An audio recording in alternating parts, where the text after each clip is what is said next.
अच्छा, कुछ दिनों पहले जब मैंने जिक्र किया था कि मेरी अम्मी की तबीयत सही नहीं है तो सलमा मेरे बराबर बैठी नहीं थी और एकदम इनकी आंखें भीग गईं।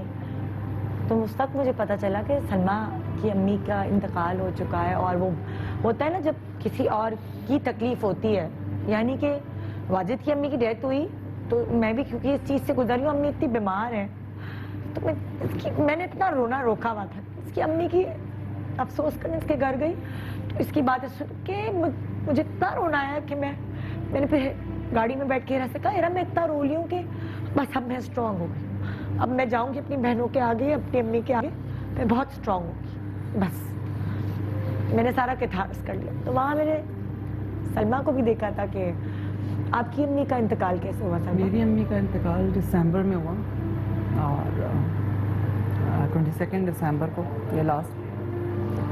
और मेरी माँ जो है ना, शी वॉज वेरी स्ट्रांग। अपने बहन भाइयों में छोटी, उनसे छोटी एक बहन है जो उनको बहुत कडल करती हैं, बहुत ध्यान रखती हैं, बहुत लाउबाली सी खातून थी। उनको रंगों से खेलना बहुत पसंद था, निदा बच्चों के बीच में रहना बहुत पसंद था। टीचर थी और सारी ज़िंदगी अपनी औलाद नहीं, उनके बेशुमार औलादें बनी। लेकिन हमें तो कसक थी, हम 3 बहनें हैं, एक कनाडा है, यूएस है। मैं यूएस होते हुए एक दिन घबरा के उठ कर आ गई थी कि मेरे माँ बाप अकेले हैं, क्योंकि मेरा भाई कोई नहीं है जो मुझसे छोटा है, हिज डाउन सिंड्रोम। और अच्छी भली कभी किसी के साथ कभी किसी के साथ, लेकिन एक लफ्ज़ होता था, मोहल्लेदार जितने मर्जी आ जाएं, बहुत प्यारे हैं। वफाकी के और जौहर टाउन के सारे लोगों का मैं कर्ज नहीं दे सकती जो उन्होंने मेरे माँ बाप की खिदमत की है। और मेरे नहीं हैं, उनके हैं। उनके डेथ से लेकर, उनकी बीमारियों से लेकर, मेरे अब्बा के 5 साल इंतकाल के बाद मेरी अम्मा ने आज तक खाना नहीं बनाया, बिकॉज उनको इजाज़त नहीं थी नेबर्स से। पहली रोटी उतर के आती थी, उनके साथ बैठकर बच्चे खाते थे। अल्लाह ने बड़े बड़े फरिश्ते बनाए हैं, बदनसीब हैं वो औलादे जो अपनी सगी माओं को नहीं पहचानती हैं और देखती नहीं और उनकी खिदमत नहीं करती हैं। निदा उन्होंने हर चीज़ की है, बहुत प्यार किया। अम्मी ने हमें बहुत प्यार किया, बहुत दोस्ताना। और कभी माँ तो वो बनी नहीं थी, हमारी दोस्त थी। और एक ही लफ्ज़ मुझे भी सिखाया था, बड़ी बहनों को भी यही सिखाया था, इनसे दोस्ती करो अपने बच्चों से, और अल्लाह रब्बुल इज़्ज़त है उसकी इबादत करो, वो फ़र्ज़ है।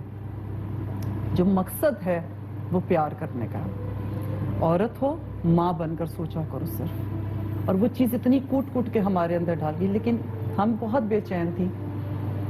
जब लास्ट अम्मी ने मुझे सुबह 10 बजे कॉल करके ये बात बोली, सलमा आज दिल बड़ा घबरा रहा है, मेरा ख्याल है मैं ब्लड प्रेशर बढ़ाई है, और मैंने डांटना शुरू कर दिया, अम्मा गोली नहीं खाई ना अब बीपी की, ये है वो है। मैं उनका ध्यान रखा। यूएस में? मैं यहाँ लाहौर, मैं कराची में और वो लाहौर में है। और मैंने बस बहनों को नहीं बताया। वो 10 बजे से लेकर शाम 5 बजे तक मेरी 6-7 दफ़ा बात है, मतलब डॉक्टर पे जाएं। लेकिन वो अपने जो इर्द गिर्द के बच्चे या मेरे साथ वो चीज़ शेयर नहीं करना चाह रही थी जो वो देख रही थी। मैं मामू के साथ जाऊंगी तुम्हारे, मैं ये करूंगी, डिले करती रही।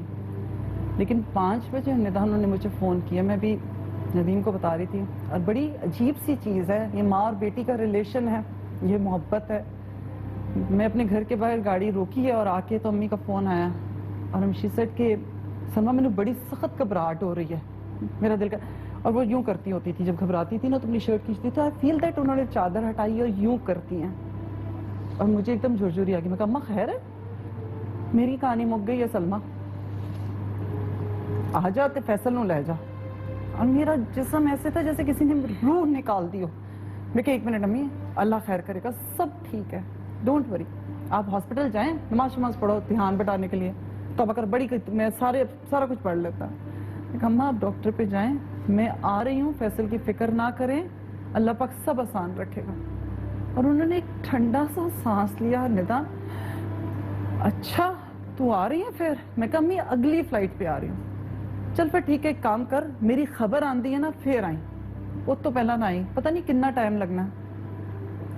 और मैंने दूसरा फ़ोन अपने हस्बैंड से कहा, मैं लाहौर की फ़्लाइट ले रही हूँ। और मैं लोग मुझे जानते हैं, जो लोग वो मुझे बहुत अच्छी तरह से समझते हैं, मैं हर एक के लिए खड़ी होती हूँ। क्या मेरा वॉलंटियर वर्क, क्या मेरा काम, मैं पागल हूँ काम के लिए। मेरे नंबर्स मेरे हाथ में, उस दिन मेरी रूह जैसे किसी ने निकाल ली थी।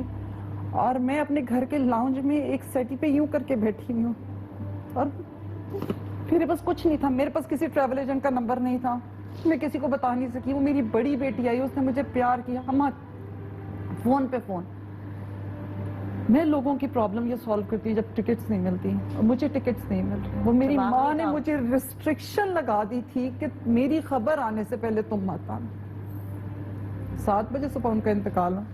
7 बजे से पहले मुझे सुबह फजर के वक्त उनके नेबर का फोन आया, बाजी अल्लाह का करम है, नमाज पढ़ी है, सब खैर है, नाश्ता पे कर देना। मैं कहा अच्छा ठीक है। और साथ ही उसकी बीवी भागी, बाजी ने कहा अम्मी की तबीयत नहीं ठीक है, और मैं सुन रही हूँ। और उस टाइम मेरी जान चली गई। मैं कही अल्लाह, इस टाइम मेरी माँ गैरों के हाथों में है, और उसको मेरे हाथ, मेरे लम्स की जरूरत है। एक बेटी उसकी यहाँ पर है। मेरे दिल में ये बात है, मैंने कहा भाभी उनके कान में बोलने के सलमा पहुंच गई है। मेरी माँ को सिर्फ ये तसल्ली दे दे झूठी कि सलमा पहुंच गई और फैसल को ले लिया, क्योंकि उनको सिर्फ अपनी उस जिम्मेदारी की परेशानी थी। यहाँ मैंने ये लफ्ज किया और वहाँ डॉक्टर की आवाज आई है कि हाँ वो खत्म हो चुकी है। She was just waiting for you कि अब एक जिम्मेदारी में अपने बेटे की जिम्मेदारी। मैं एक माँ की बात कर रहे हैं, मैं सबसे एक चीज़ शेयर करना चाहूँगी निदा, बड़ी मुश्किल है। मेरा भाई मुझसे 2 साल छोटा है, he is 41, वो डाउन सिंड्रोम है। जब मेरे अब्बा का इंतकाल हो रहा था, जब मैं उनके पास खड़ी थी, जब वो पाँव ब्लू हो रहे थे और वो जान नहीं छोड़ रहे थे, जुबान रुक चुकी थी, उठकर उन्होंने बातें, तो पता है उन्होंने मुझे क्या, मैं जब उनका हाथ मैंने देखा, मैं उनका हाथ पकड़ा, मैंने बड़े प्यार से आया, बड़े हिम्मत और हौसले से, अबू ऑल द कुछ नहीं, सब सेट है, तुसी चलो अगे अगे ते साडा भी बंदोबस्त करो, असी आ रहे हैं, यानी आप जाए खैर है, और हमारे लिए रास्ते बनाए, हम भी पीछे हैं। तो उन्होंने मुझसे सवाल किया तुम भी आ रही हो? मैं कहा जी हाँ मैं भी आ रही हूँ, सारे आ रहे हैं, सारे ने ऐसे थोड़ी रहना, सब आ रहे लगे। तो उन्होंने पलट के कहा तेरा क्या बनेगा? मैं कहा मेरे लिए आप हैं ना, आपकी दुआएं हैं, और बस अल्लाह रब्बुल इज्जत है, सब खैर होगी। फैसल कहाँ है? तो मैंने उनसे ये झूठ बोला था। मैं कहा आपको पता नहीं, रात को शफकत आया था, बहनोई मेरा यूएस से, उसका वीजा लग गया, वो अमेरिका चला गया। और बाप और औलाद, माँ और औलाद का ये रिश्ता है कि अपनी जान कुनी की हालत में दे सेड अच्छा चला गया, ओके अल्लाह हाफिज, और उन्होंने अपना आप सीधा कर लिया। ये शेयर करने का मकसद सिर्फ खास तौर पे उस बेटे के लिए जिसकी माँ भूखी बैठी है। जस्ट रियलाइज करें, एक माँ या एक बाप मरने से पहले अपना जिस्म नहीं छोड़ पाते अपनी औलाद की खातिर, और आप लोग अपने माँ बाप छोड़ देते हैं। किस तरह, किस हिसाब में? बाप चला जाए नाराज होके तो जन्नत का दरवाजा टूट जाता है जहां से दाखिल होना, और माँ चली जाए नाराज होके, वो नाराज तो होती ही नहीं है, वो तो हो ही नहीं सकती, वो तो फिर भी दुआ कर रही होती है तुम्हारी हिदायत की और तुम्हारे लिए बेहतरी की, और ये दुआ खास तौर पे करती है कि अल्लाह रब्बुल इज्जत जो इसने मेरे साथ किया, इसकी औलाद इसके साथ ना कर। तो बहुत मुश्किल है, हम सब बहुत मसरूफ लोग हैं, हम सब बहुत, अल्लाह ताला ने हमें इज्जत दी है, ताकत दी है, खड़े होने की जगह दी है। हमारी औलादें अल्हम्दुलिल्लाह अल्हम्दुलिल्लाह अल्लाह पाक ऐसे ही बनाए रखे, बहुत अच्छी हैं, लेकिन अपने बच्चों का और अपना रिलेशन अपने पेरेंट्स के साथ बनाए। अपनी माँ के इन वक्तों को ना हाथ से खोने मत दें, ये रेत हाथ से फिसल जाएगी। अच्छा पता क्या होता है, आखिरी वक्त जैसे आपकी अम्मी का भी आया हुआ, जाहिर है आपकी तो अम्मी चलते फिरते गई, हर बुजुर्ग यही दुआ करता है कि बस खुदा ताला हमें चलते फिरते उठाना, चलते फिरते उठाना। लेकिन मैं थोड़ा सा ये भी कहना चाहूँगी, जब पेरेंट्स बीमार होते हैं ना, जिसके माँ बाप होते हैं जो वो फील कर सकता है, उसके इर्द गिर्द की इमीडिएट फैमिली नहीं कर सकती। यानी अगर मेरी अम्मी बीमार है तो शायद मेरे बच्चे उतना रियलाइज नहीं कर सकेंगे, उनको माँ की वही जिम्मेदारी चाहिए। अम्मी हमारी तस्वीरें खींचनी है, स्कूल में जमा करानी है, अम्मी हमारी बुक आनी है, अम्मी हमारी ये आनी है। आप अंदर से अपने आप को मजबूत करके चल रहे हैं, उस वक्त आपका दिल चाहता है कि दुनिया को आग लगा दें कि क्यों मुझे मेरी माँ की खिदमत करने दो, मुझे नहीं करना घर का कोई और काम। हस्बैंड को भी टाइम चाहिए होता है, वो भी उसी तरह।